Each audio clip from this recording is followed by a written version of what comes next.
नमस्कार, स्वामी news special में आपका स्वागत है। मैं आपके साथ हूं पवन अटारिया और सबसे पहले नजर अब तक की 10 बड़ी खबरों पर। Top 10 news sponsored by Bombay electronics, station road, माटनर ब्रिज के सामने, अजमेर।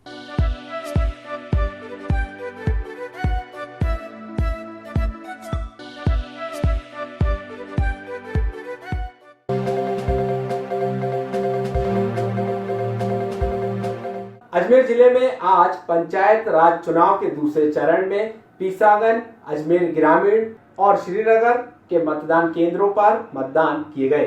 सुबह से ही ग्रामीण महिलाएं और पुरुष अपने अपने पसंदीदा प्रत्याशियों के समर्थन में वोट डालने पहुंच चुके।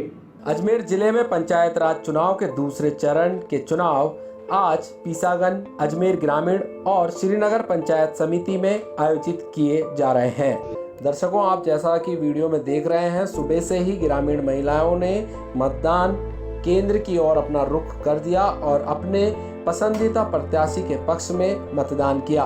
भाजपा से प्रत्याशी वार्ड 5 जिला परिषद सदस्य रेखा गुर्जर ने भी वृक्षी आवास बूथ पर मतदान किया। भाजपा के प्रदेश प्रशिक्षण विभाग के प्रभारी और पूर्व देहात जिलाध्यक्ष प्रोफेसर डीपी सारस्वत ने भी अपने पैतृक गाँव वृक्षी आवास में मतदान किया। जिले में जिला परिषद और पंचायत समितियों के चुनाव का दूसरा दौर का मतदान प्रारंभ हो चुका है। आज जो राजस्थान की हालत है उसको देखते हुए भारतीय जनता पार्टी के पक्ष में प्रत्येक मतदाता अपना मतदान करे, ऐसी मेरी विनम्र प्रार्थना है। 2 साल से राजस्थान में कांग्रेस की सरकार है, लेकिन जिस तरह कानून व्यवस्था की हालत खराब हो रखी है।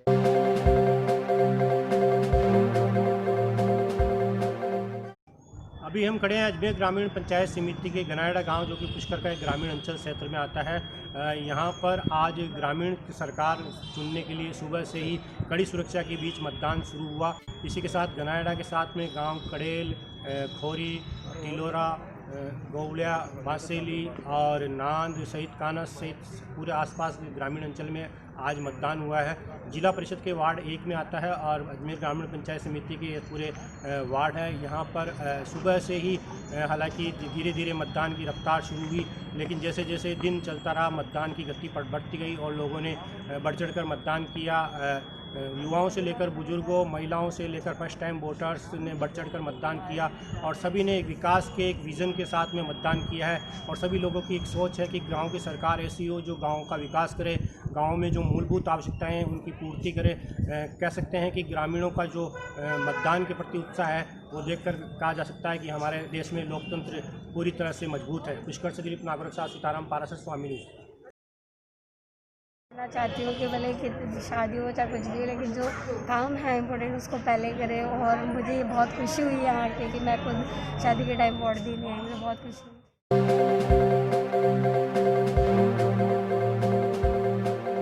एसबीआई के बैंक मैनेजर ने क्लॉक टावर थाने में एटीएम से छेड़छाड़ का मुकदमा दर्ज कराया है।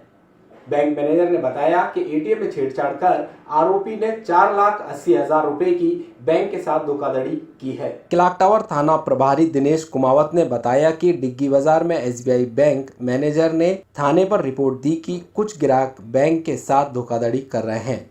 ये ग्राहक स्टेशन रोड पर एसबीआई के एटीएम के जरिए धोखाधड़ी कर रहे थे। यह वारदात को इस तरह अंजाम देते थे कि एटीएम के जरिए ये पैसे निकालते और जैसे ही पैसा ट्रे के अंदर आता यह पीछे से एटीएम का वायर निकाल दिया करते थे और बैंक से क्लेम उठा लिया करते थे। बैंक मैनेजर अनिल तंवर ने यह भी बताया कि जब ये लोग एटीएम से वायर निकाल दिया करते थे तो विड्रॉल का लेखा जोखा बैंक के हेड ऑफिस तक नहीं पहुंच पाता था, जिसका ये फ़ायदा उठा लिया करते थे। बैंक को जब आए दिन इसी तरह के मामले सामने आने लगे तो बैंक ने एटीएम के सीसीटीवी फुटेज निकालने जिसमें आरोपी यही वारदात करते नजर आ रहे थे। तब बैंक मैनेजर ने क्लॉक टावर थाने में इन धोखेबाजों के खिलाफ रिपोर्ट दर्ज कराई है। कल एसबीआई बैंक डिग्गी बाजार शाखा के मैनेजर अनिल तंवर ने एक मुकदमा दर्ज कराया कि साहब हमारे बैंक के जो एटीएम हमारी बैंक की शाखा के बाहर है उसमें करीब 4 बार उसके सिस्टम से छेड़छाड़ की गई तथा उसके अलावा वहाँ से पैसे विभिन्न समय समय पर इन्होंने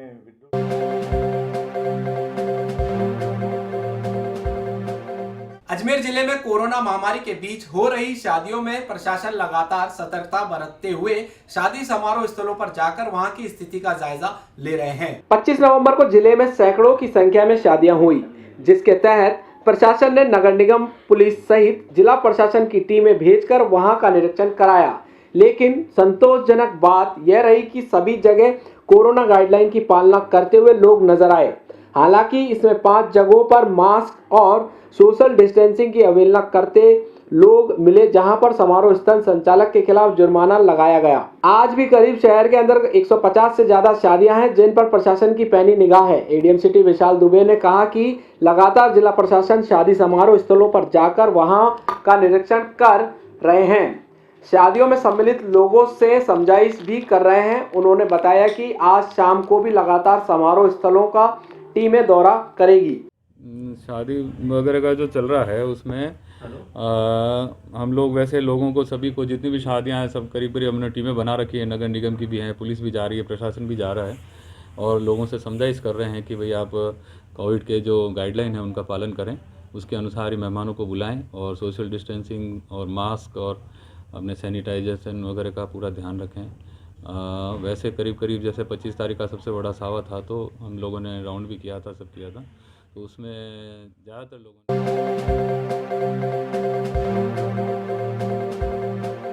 दीपावली त्योहार के संग सर्दी की दस्तक, पंचायती राज चुनाव और बम्पर शादियों के संग बारिश भी कोरोना को खुला निमंत्रण दे रही है। ऐसे में चिकित्सा विभाग पहले से और अधिक अलर्ट हो गया है।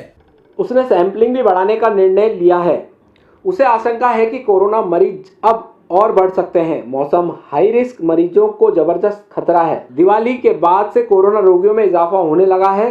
गत 10 दिनों में 1000 से ज्यादा नए मरीज आए। संभाग के सबसे बड़े जवाहरलाल नेहरू अस्पताल के चिकित्सक संजीव महेश्वरी ने बताया कि प्रशासन द्वारा शादियों में 100 मेहमानों की लिमिट रखने के बाद भी आयोजक इससे अधिक संख्या बुलाने से बाज नहीं आ रहे। शहर की एक वाटिका में बिना अनुमति विवाह और अधिक संख्या के कारण परिवार पर 30,000 रुपए का जुर्माना भी लगा। हालांकि कई अन्य जिलों की तुलना में अभी तक जिले की स्थिति नियंत्रण में है, पर प्रशासन एहतियात कदम उठाने में जुटा है। 2-3 बातें पिछले कुछ दिनों में मैंने नोटिस करी हैं कोरोना को लेकर। पहली बात तो ये है कि जैसे अभी त्योहारों का सीज़न गया और अब एकदम से शादियों का सीज़न आ गया, तो ये त्योहारों और शादियों में 2 बड़ी चीज़ें होती हैं कि लोगों की गैदरिंग होती है, काफ़ी सारे लोग इकट्ठे हो जाते हैं। और ये कोरोना का हम लोग शुरू से बार बार जो हम चर्चा करते हैं, कोरोना की चेन है उसको ब्रेक करना है। एक से दूसरे को संक्रमण की दर इसकी बहुत ज़्यादा है दूसरे किसी भी वायरस के मुकाबले। हमने और कई वायरस देखे हैं, स्वाइन फ्लू का वायरस बहुत अभी रिसेंटली हमने देखा है, उसका इतना संक्रमण नहीं होता था जितना कि कोरोना का संक्रमण होता है। जरा से कांटेक्ट में, अनप्रोटेक्टेड कांटेक्ट में इसका इन्फेक्शन एक से दूसरे में बहुत जल्दी होता है। जैसे ही टेस्ट लैब में कंप्लीट हुआ और उसने रिपोर्टर ने उसकी रिपोर्ट, IIT वाले ने, बंदे ने उसकी रिपोर्ट डाली, वो साथ साथ एडमिशन के पास भी जाती है और साथ साथ पेशेंट के मोबाइल पर भी जाती है। और वो पेशेंट जैसे ही वो अपना मोबाइल मैसेज चेक करता है वो एकदम से डर जाता है।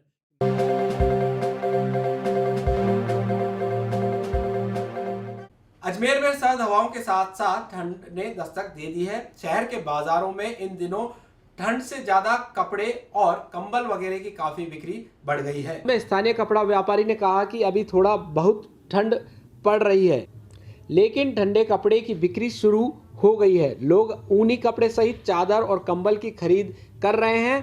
अब लोगों की दुकानों में रौनक लौटी है। पिछले कई माह के लॉकडाउन से सभी लोग की हालत खराब थी। चुनाव में भी कोई खास कारोबार नहीं चल रहा। ऐसे में ठंड बढ़ने से दुकान में बिक्री होने की संभावना है। सर्दी का माहौल भी अभी कम है और ग्राहकी भी अच्छी चलेगी। यहाँ पे मार्केट ही फेमस है हमारा तिब्बत मार्केट, पर अभी कम है मार्केट उस हिसाब से। और कोरोना का जो असर है हम पे पड़ा है, बिल्कुल पड़ा है। ग्राहकी भी कम है कोरोना की वजह से।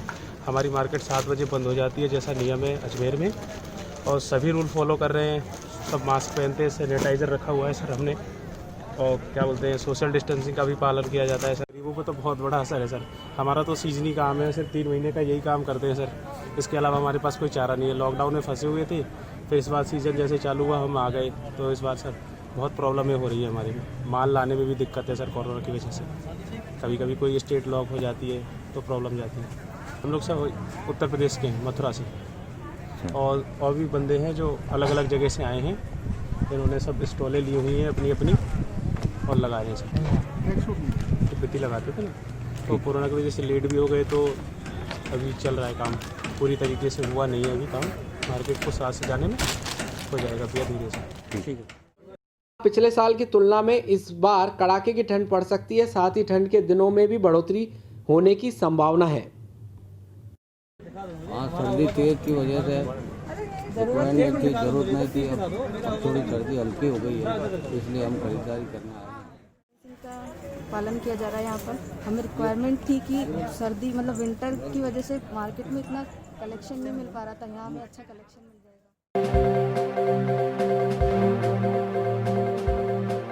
अजमेर के सबसे बड़े कोविड सेंटर JLN अस्पताल में ऑक्सीजन सप्लाई बाधित होने से मरीज की मौत का मामला सामने आया है। मरीज की मौत के बाद परिजनों ने अस्पताल प्रशासन पर गंभीर आरोप लगाए हैं। इन मरीजों के परिजनों का आरोप है कि ऑक्सीजन सप्लाई बाधित होने के कारण उनके परिजन की मौत हुई है। साथ ही परिजनों ने अस्पताल के ट्रॉली मैन पर भी आरोप लगाया कि वह बिना रुपए लिए उसके मरीज को एक स्थान से दूसरे स्थान पर नहीं छोड़ रहा था। वहीं 108 में भी ऑक्सीजन सिलेंडर की व्यवस्था नहीं थी, ना ही उनके पेशेंट को किसी अस्पताल के चिकित्सक नर्सिंग स्टाफ ने नहीं देखा, जिससे उनकी मरीज की लापरवाही के चलते मौत हो गई। जैसा कि आप वीडियो में देख रहे हैं, मरीज के परिजन संक्रमित वार्ड के सामने अपने परिजन की मौत के बाद रो रहे हैं, बिलख रहे हैं और अस्पताल प्रशासन पर इलाज में लापरवाही का आरोप लगा रहे हैं। दर्शकों, क्या मरीज के परिजनों द्वारा लगाए जा रहे आरोप सही हैं? यह तो अगर मरीज के परिजन ट्रॉलीमैन, नर्सिंगकर्मी या चिकित्सक के खिलाफ शिकायत देंगे और उसकी जांच होगी, उसी के बाद साबित हो पाएगा कि परिजन सही कह रहे हैं या गलत। जीरो वार्ड में बताइए क्या हुआ था? सस्पेक्ट वार्ड में एडमिट थी मम्मी, वो ठीक आ रहा था, लेकिन एक रिपोर्ट उनकी नेगेटिव आई, उसके बाद दूसरी रिपोर्ट में बोला पॉजिटिव है वो, तो उसके बाद में उन्होंने बोला वहाँ आपको शिफ्ट कर देते हैं। बिल्कुल ठीक आ रहा था, सब कुछ ठीक था।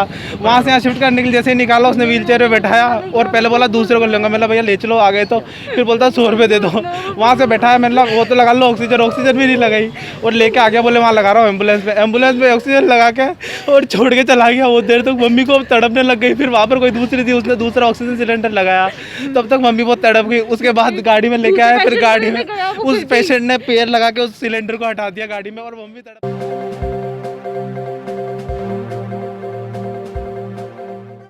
नगर निगम और विभागीय अधिकारियों की अनदेखी ही कहेंगे कि शहर के बीचों बीच स्थित श्रीनगर रोड स्थित मार्टिनन ब्रिज के नीचे गंदगी के ढेर लगे हुए हैं। आश्चर्य इस बात का है कि दोनों ही विभाग के जिम्मेदार अधिकारियों की नजर इस पर नहीं पड़ रही। कूड़े का ढेर दिन प्रतिदिन बढ़ता जा रहा है। आसपास रहने वाले लोग और दुकानदार भी इस कूड़े के ढेर पर कचरा फेंक कर चले जाते हैं। नियमित साफ सफाई न होने से यहाँ संक्रमण फैलने का खतरा भी बना हुआ है। भैया ये हमारी पास में डेयरी है और ये पास में नगर निगम कचरा डिब्बा है। यहाँ पर कुत्ता जानवर सब यहीं छोड़ जाते हैं।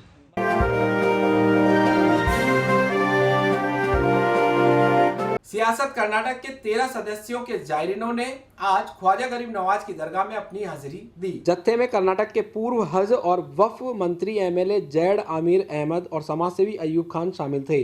13 सदस्यों के साथ अजमेर पहुंचे सैयद खलील अहमद ने बताया कि कर्नाटक की आवाम और उनकी मुसीबतों में ख्वाजा साहब के बेहद रहम रहा है। ऐसे में मुस्लिम लीडर और मौजूद चामराजपेट से विधायक BZ जमीर और पार्षद अयूब खान की सेहतयाबी की दुआ की गई। हम BZ जमीर अहमद खान साहब और नाज़िमा अयूब खान साहब जो उनके लिए दुआ करने के लिए आए हैं। हम लोग सभी साथ हैं, ये अयूब खान साहब के बेटे हैं।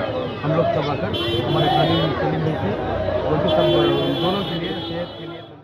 समय अपनी रफ्तार से दौड़ रहा है, हर पल कोई न कोई घटना घट रही है।